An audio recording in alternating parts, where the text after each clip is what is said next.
Imagina você, um motor de Fórmula 1 num carro movido a gasolina que anda pela cidade. É mais ou menos essa analogia que eu faço quando eu comento sobre o uso de inteligência artificial pelas empresas. Tem muito potencial por aí, mas muita empresa não está sabendo usar a seu favor. E eu recebo aqui na TMC o especialista em estrutura organizacional Joaquim Santini, que está ligado nesse assunto, inclusive visitando empresas do Vale do Silício. Joaquim, obrigada, viu, por nos atender aqui na TMC. Muito obrigado, Mayara.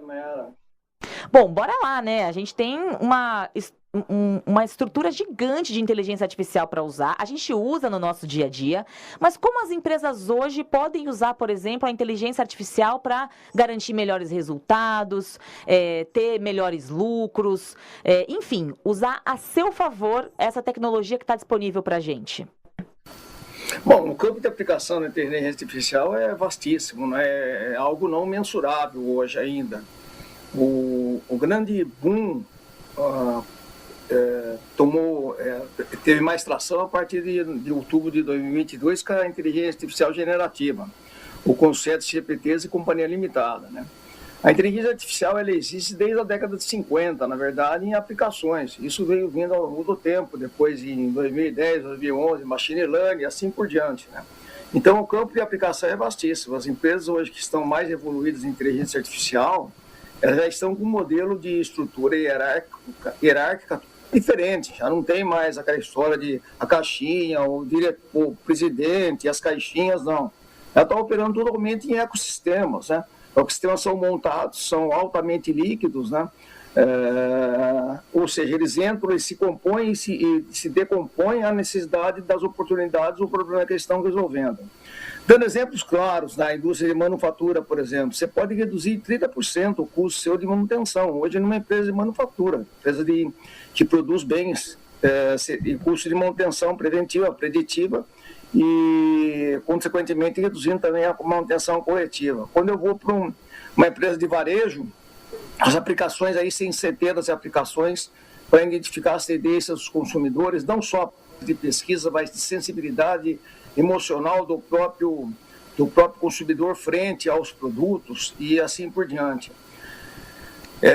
O campo tudo que está acontecendo hoje, Mayara, está em fase inicial. Eu estive no Vale do Silício agora em outubro, novembro, final de outubro, início de novembro, e não tem um livro pronto, não tem uma receita de bolo, é assim que vai ser feito. Não, o que tem são caminhos a serem seguidos. Infelizmente, no Brasil, eu não consigo apontar a você nenhuma empresa que se diferencie nisso, a não ser certas empresas da área bancária, algumas empresas da área de saúde, alguns hospitais, que são hoje referência, utilizando modelos avançados de inteligência artificial. E as fintechs também no Brasil, hoje elas têm uma utilização boa. O que eu vejo hoje no Brasil é um pouco disso. Sim, eu achei interessante também que até o RH das empresas hoje pode contar, por exemplo, com a inteligência artificial para fazer uma seleção, por exemplo, né? Você já viu isso em algum exemplo de uma empresa ali fora? Como é que funciona hoje e como que os empresários podem usar esse tipo de inteligência artificial a seu favor? Então, Mayara, esse caso que você está comentando, desde fazer a seleção, né, o escaneamento dos candidatos, trazer os candidatos, fazer as primeiras entrevistas, etc., evoluir o processo, hoje tem empresas no Brasil já fazendo isso, tá?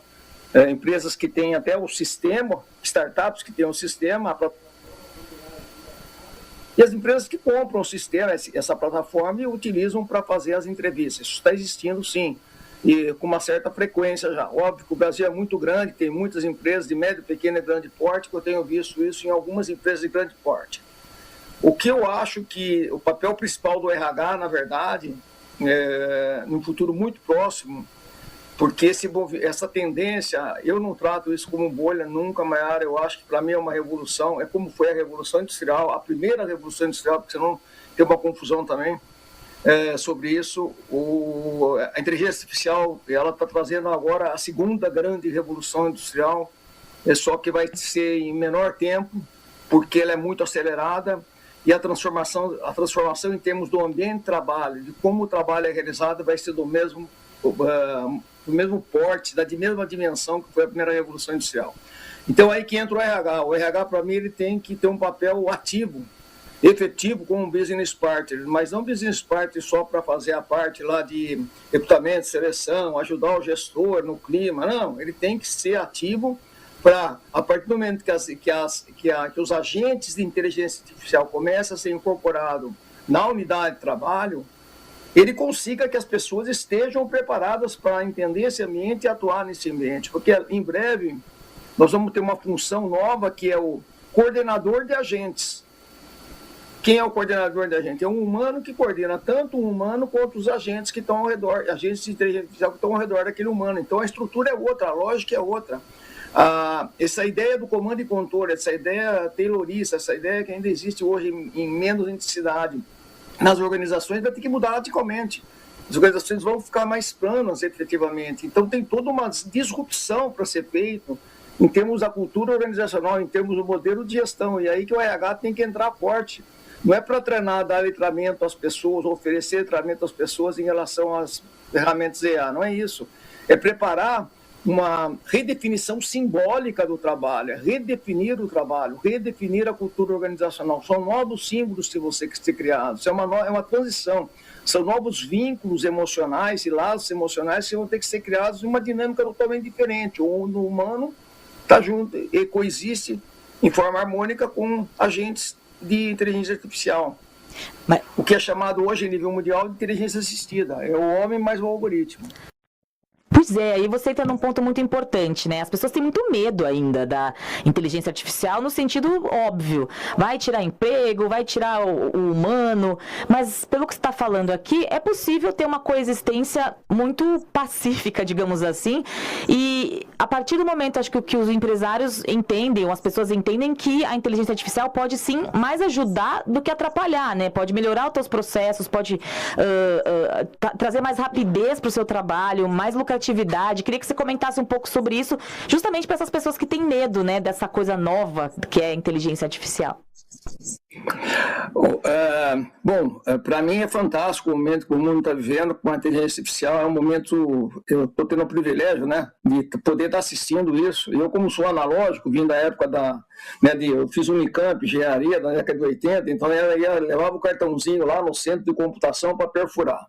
E eu acompanho esse movimento muito intensamente há 2 anos, E é um momento sublime em termos de aumentar a produtividade, tirar o ser humano de atividades repetitivas, chatas, que ele não está usando a inteligência que ele tem, está sendo muito mais um robozinho, e colocá-lo para fazer atividades mais nobres. Evidentemente que nós, seres humanos, temos que criar uma mentalidade para a inteligência artificial. O que eu vejo hoje é que, embora o pessoal pode ser nova, pode ser velha, pode ser de meia idade, ainda não estão olhando profundamente quão potencial existe na utilização da inteligência artificial.